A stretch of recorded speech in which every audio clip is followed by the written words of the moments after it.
Hello, everyone. I'm back.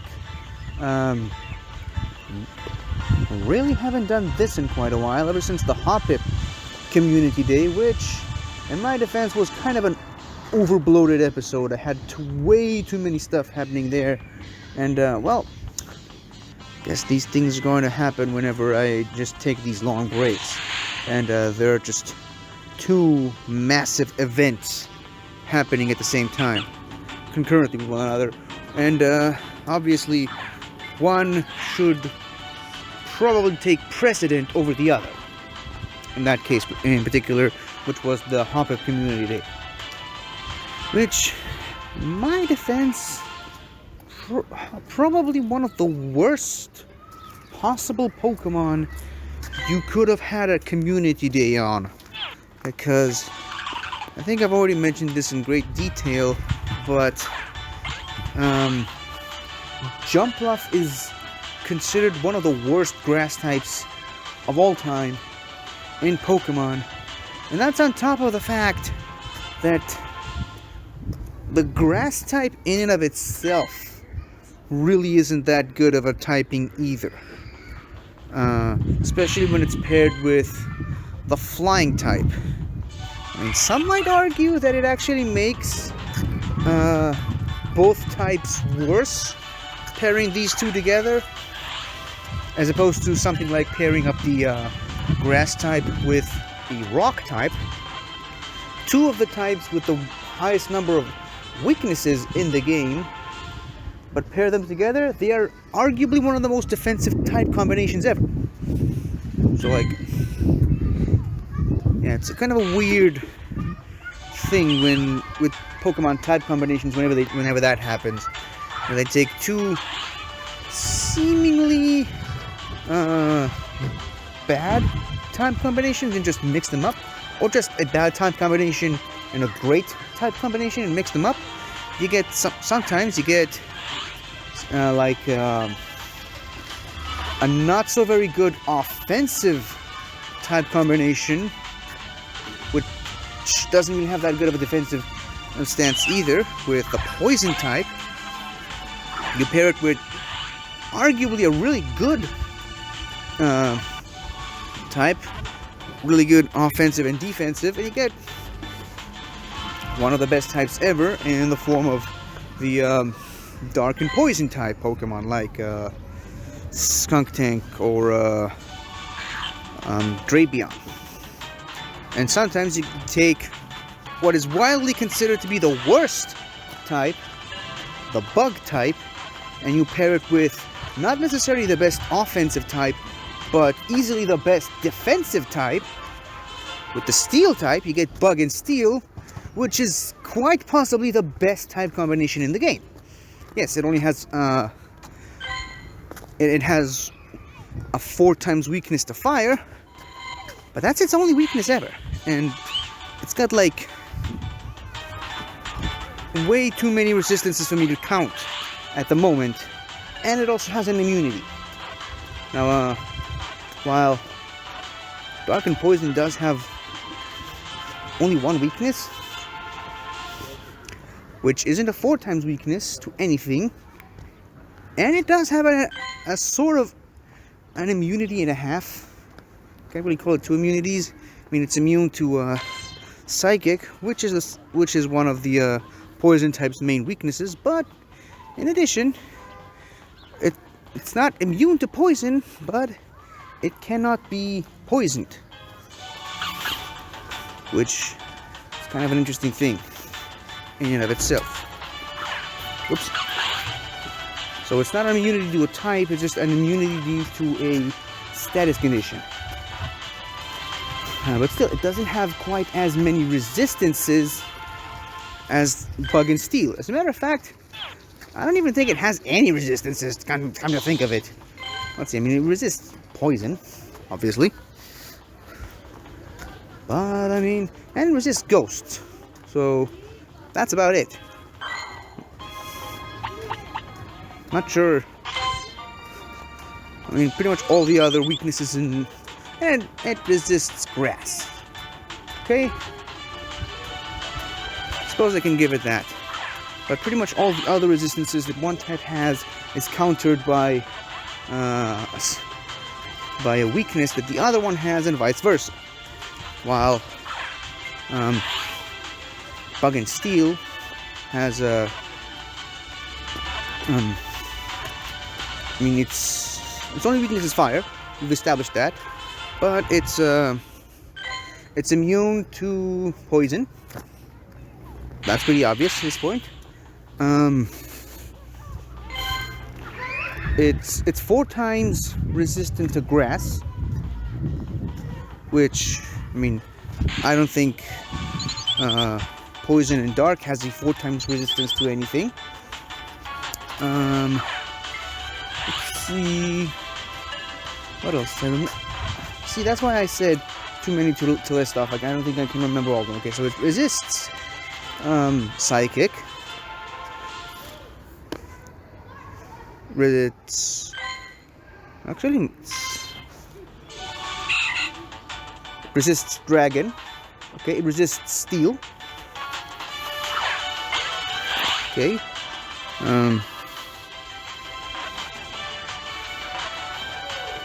Which right there I think is already more resistances than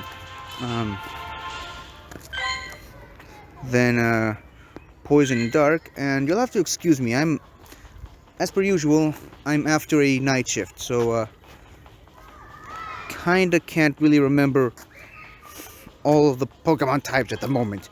So it resists Ice. Okay, that's another thing to add on. It resists Normal, which, I mean, despite the Normal type not being super effective on anything, it's only really resisted by 2 types, which is interesting when you think about it. And resists Fairy. So yeah, that's like 5 resistances already. One of which happens to be 4 times resistance to something. So and it resists Bug. I guess I forgot that part. Yeah, that's a lot. That's a bunch of resistances. And like I said, one of them is actually a 4 times weakness to something. So easily, probably the best type ever, because of just the sheer amount of resistances it has. But I don't know how somehow the conversation moved into that. Probably starting from the bad type combination of Jump Buff with Grass and Flying. But this Spritzy is a good segue to talking about the main topic, or at least what I planned to be the main topic of today's episode. A Fairy type Pokemon. A specific Fairy type. To be more precise.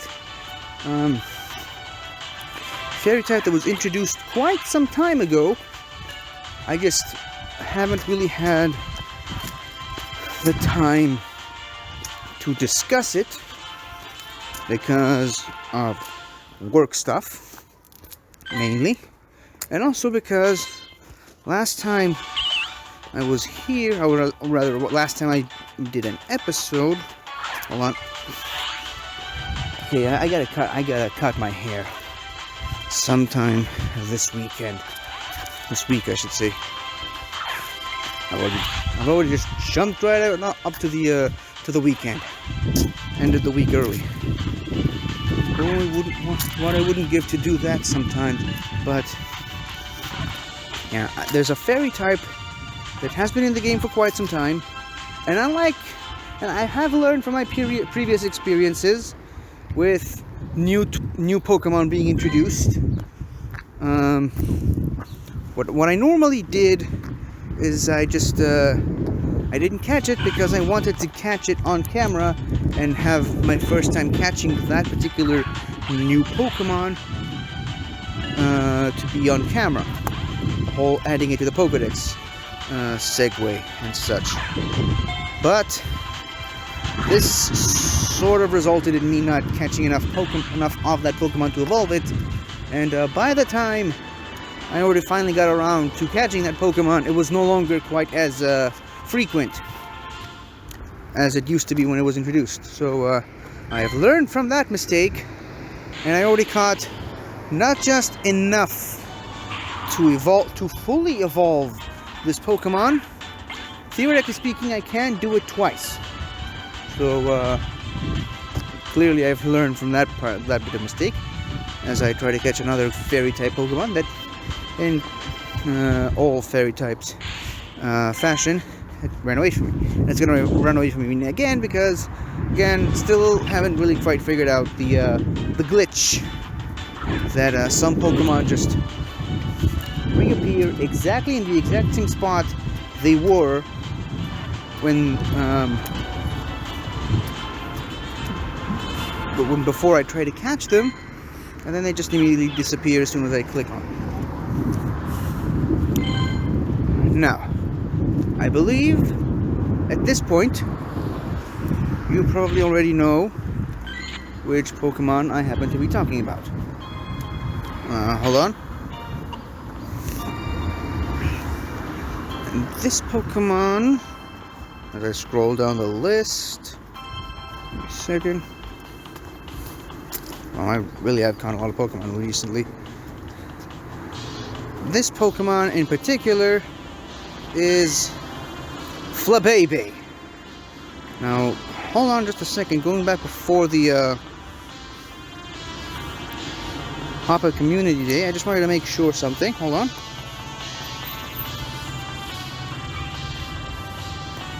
Gotta change the... that? There we go. Now we can clearly see these two Flabébés.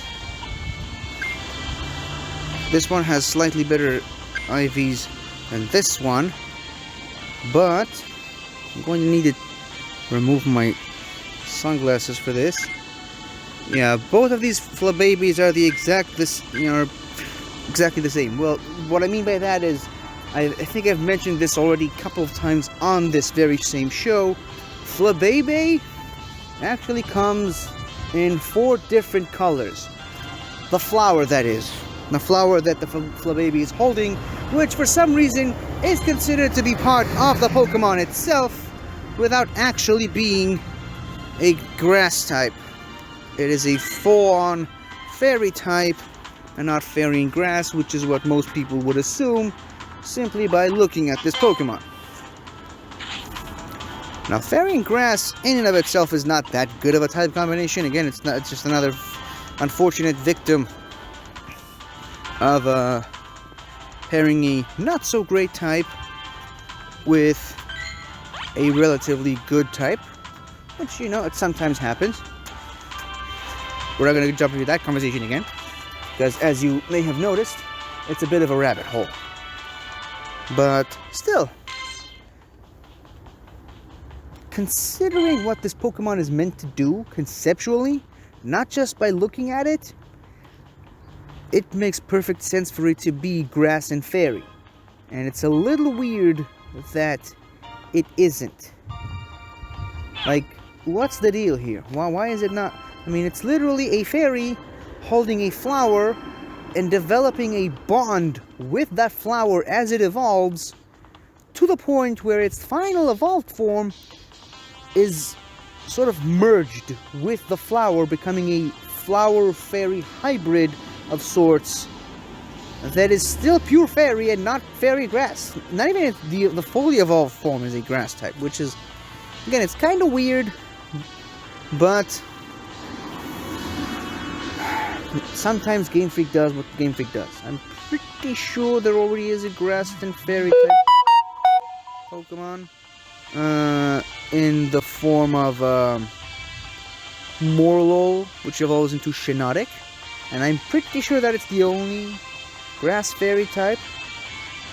Unless I'm missing something. I should probably take a look at the Pokedex later and see if I am missing something. But for right now, I think my memory is on point. I think there was a grass and fairy type Pokemon even introduced in the same generation that introduced the fairy types in general. But I think I spent long enough talking about this Pokemon. I think it's time to evolve it. Scrolling all the way back down to this Flabébé specifically. See, it even learns a grass-type move in Vine Whip as its fast attack. Now, as you can see here, it's only at 43 CP, which is very much on the low side. But I'm still choosing to evolve this one over the other one because this one has better IVs. And I'm kind of in the need for a good fairy type. Strong fairy type. And as far as this game goes, a fairy type that has a 3-stage evolution. So let's go ahead and evolve it into Floette. See, it's a much bigger fairy. And for some reason the flower itself hasn't grown. Because, you know, it's a flower. It's not part of the Pokemon just yet. Oh, wait. Hold on. I have a phone call. Yeah, sorry about that. I had a phone call that I needed to take, but, as you can see, I'm still on the same bench. On the same screen, actually. This is the same Floette that I evolved just a second ago. And, something I wasn't aware of is, there's a challenge you need to complete in order to be able to evolve it. Which is earn 20 hearts with your buddy. So you have to have it as your buddy Pokemon and earn 20 hearts with it. How many hearts does a Puffin get you? Hold on. Let me just check out my current buddy. Okay, so let's see.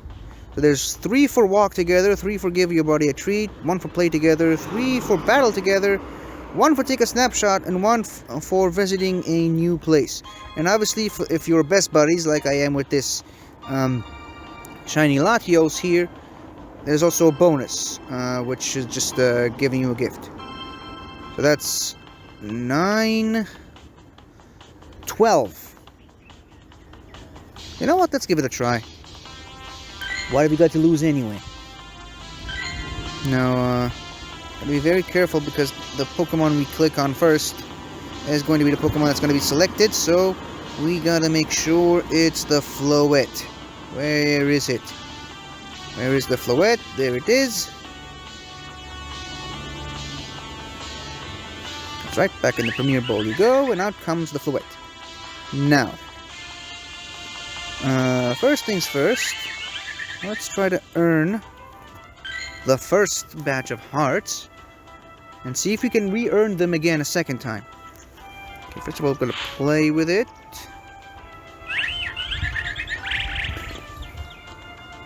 I really hope you guys can hear me right now. Snapshot. Treat.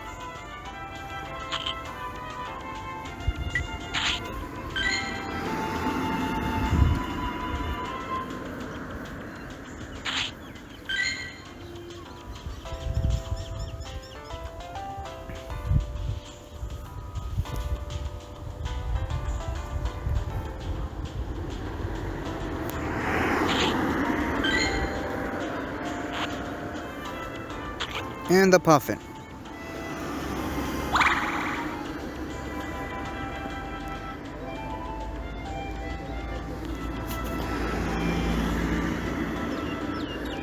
There we go, now it's following with me.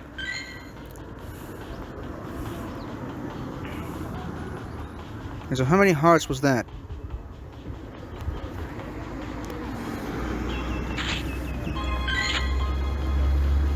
And because I'm not good at counting very much, we're going to check the Floette itself. And obviously I had to really be very quiet for that one because, well, the audio gets very laggy and choppy as soon as I start doing the buddy cam. But, okay, so that's 9 hearts already because we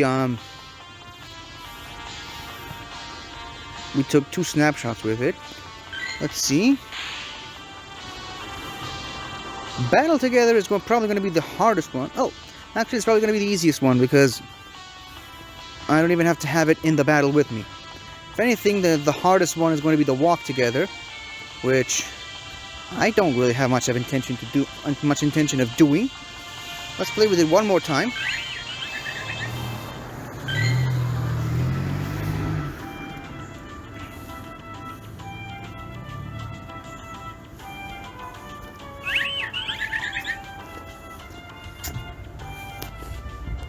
Okay, that's one more heart. Which brings my total up to 10 already.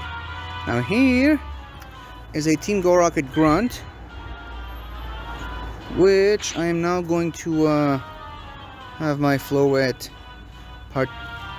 technically participate in the battle, but not actually be in it. I think I said that backwards. It's technically be part of the battle, but not actually participate in it. And don't you worry, I mean, I have a Rayquaza on my side, so this shouldn't be too difficult. Hopefully. Now see, Rayquaza, which is a legendary dragon type, can easily dispatch and take care of a Totodile with ease, no problems at all.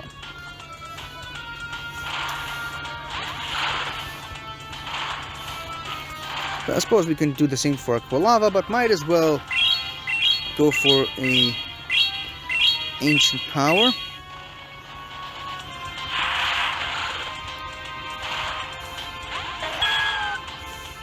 Now, Meganium is, especially in this game, is very, very tanky. So we're going to need as many Ancient Powers as we can throw at it. See? Tanky, like I said. But not to worry. I am not at all concerned for this battle. Even if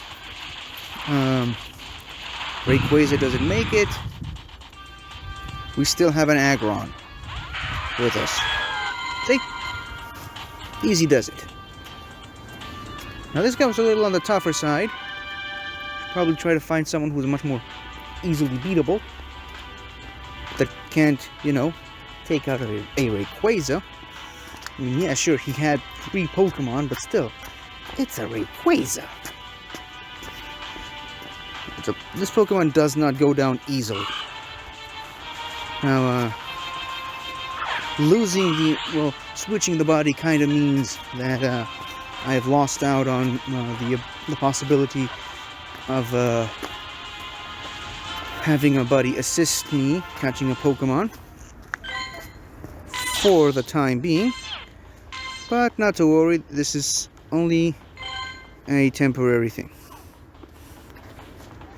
Now, as far as visiting a new place, there are plenty of Pokestops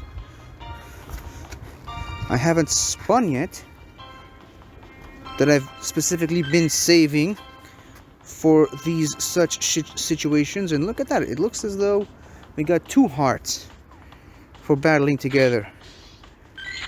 Let's see how much of a shift that was.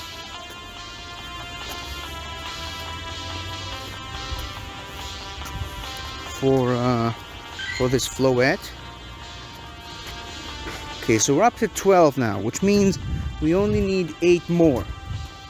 Now, theoretically speaking, I can earn 2 more hearts, if this method is to be believed, simply by walking 2 kilometers.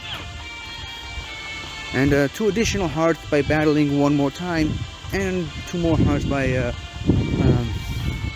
well, actually 4 hearts by battling 2 more times, and 2 additional hearts simply by spinning a Pokestop that I haven't spun yet. Here's where things get a bit annoyingly complicated for me. The nearest unspun Pokestop, it's a bit far from where I happen to be walking right now.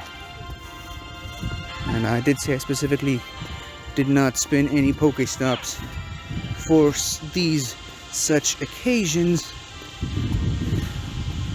but maybe I should have kept a few Pokestops closer to my area so that I wouldn't have to do too much walking.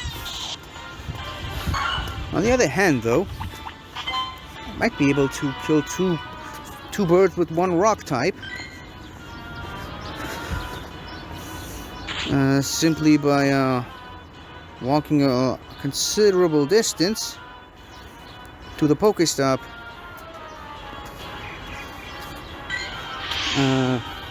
then spinning it. Who knows?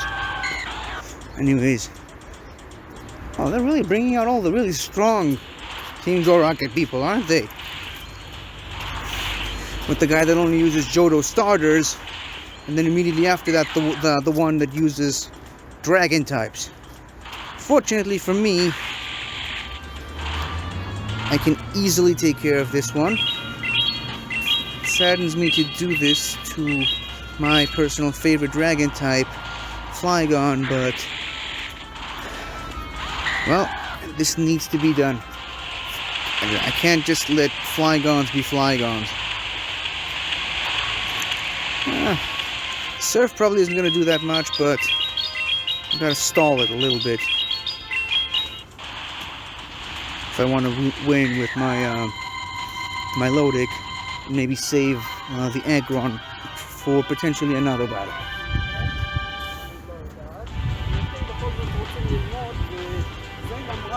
Okay, yes, blah blah blah blah blah. Moving on.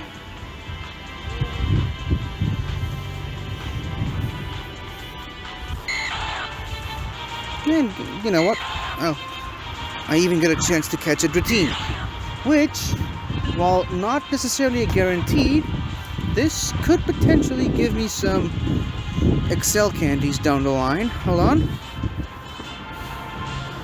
Well, I didn't get any Dratini candy, Excel candy, I should say, for my Dragonite. However, I might get at least one when I transfer it, or when I evolve it, because these things sometimes happen.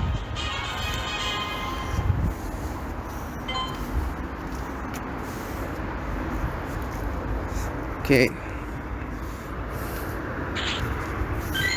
Only saving the super egg incubators for eggs that are above 5 kilometers. And well, that's 2 more hearts, which means right now we should be up to 14. Whoops, I think I went a little too far down. There we go, there it is. So I only need 6 more, which unfortunately for me means more time. But not to worry, I can fix this off camera. See you in a minute. Okay, so I did some walking, and by some, of course, I mean a lot. It's possible. There, see, there's a 2-kilometer egg, which should be an indicator that I've walked over 2 kilometers, but pretty sure I've walked a little bit more than that. And well, we're probably going to see that.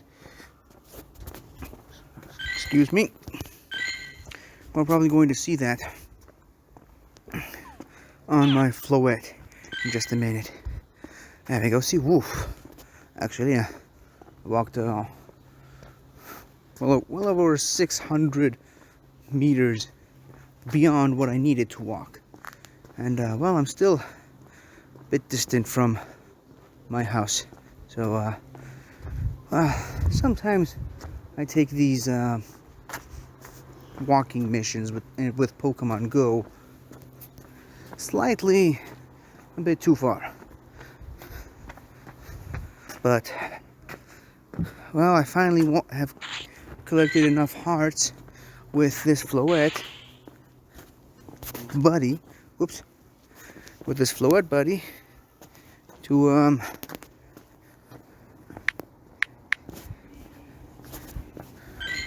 fully evolve it. Again, now listen. This might be a little harsh on my part, but so far I'm really not liking most of the Gen 6 Pokemon added into Pokemon Go.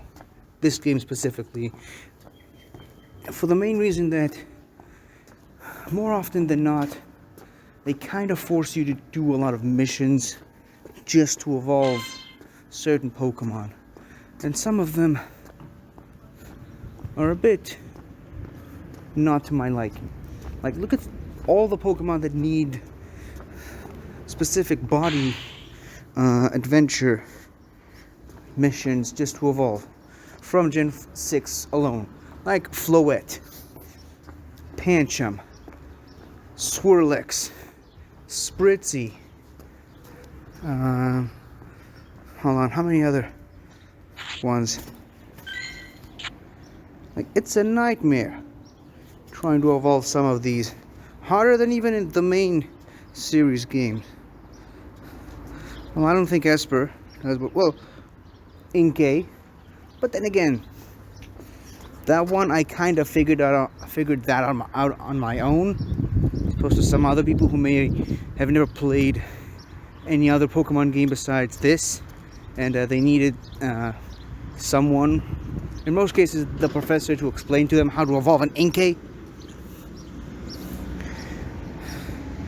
But yeah, I mean, well, I suppose you could also put Sliggoo into that category as well. Well, I mean, I guess Phantom, Pumpkaboo, and Noibat are all Pokemon that require a ridiculous amount of candy to evolve. But I mean, it's crazy some of the stuff you need to do to evolve some of these Pokemon.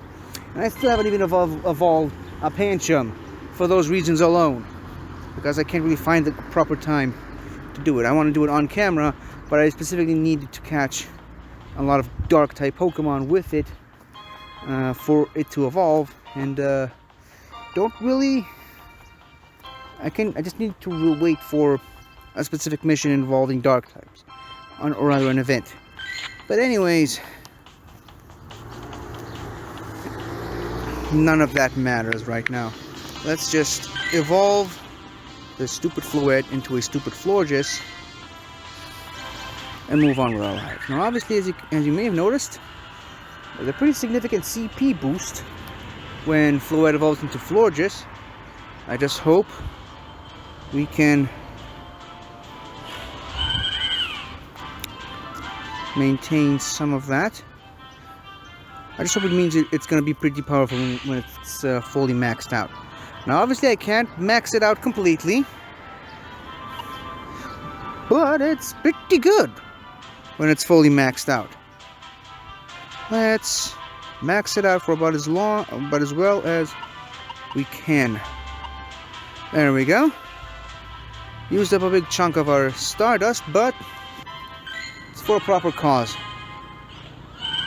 A good fairy type. Or rather, at least at this point, a decent fairy type. We'll just need to power it up a little bit more beyond this point. Now, let's get down to some extra bonus stuff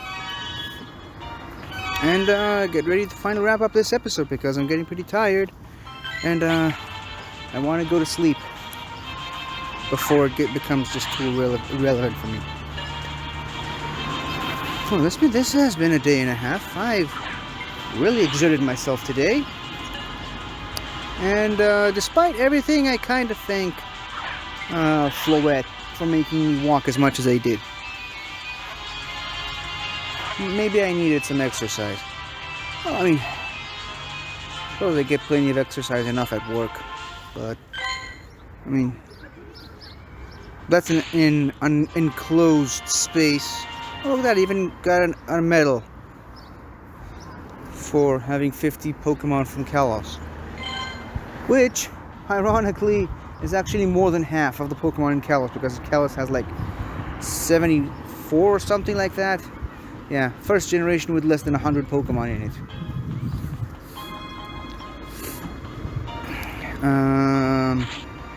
Oh yeah.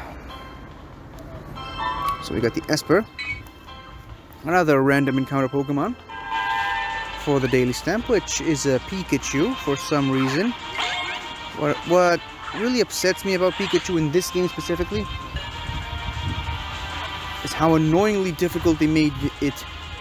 They made to catch it. Sometimes I find myself just throwing 5 to 10 Pokeballs, and wasting a couple of Ultra Balls just trying to catch one Pikachu. And it's the franchise mascot. You would think they'd make it easier to catch. But nope, it's actually one of the hardest Pokemon to catch in this game. Go figure, am I right? Speaking of Ultra Balls, here's a few of these. And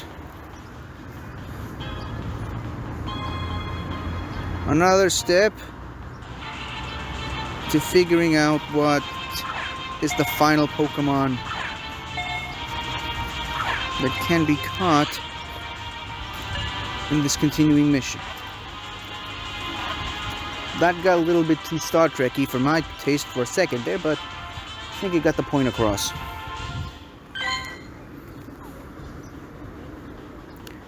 Now then, how many more Pokemon do I need to catch for this mission?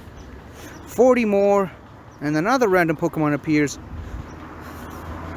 Starting to kind of lose hope that there's an important legendary Pokemon at the end of this.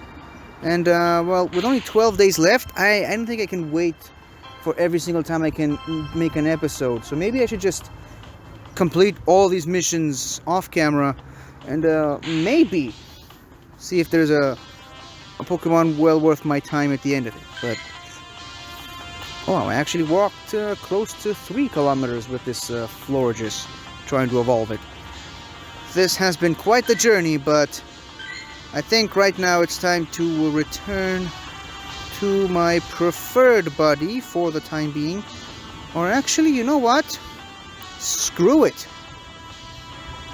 I mean, I already made best buddy with the shiny Latios that I have, and mainly the main reason I keep it as a buddy is for some more Latios candy and Excel Latios candy. But you know what? I'm mostly saving it for this non-shiny Latios. But let's just switch this up and just start walking with a non-shiny Latios for a change. It still does the same effect, and actually I can actually enjoy the benefits of spinning new Pokestops I haven't spun before, and actually get to enjoy the benefits of having a buddy once again. So yeah, sorry shiny Latios, but your time is up.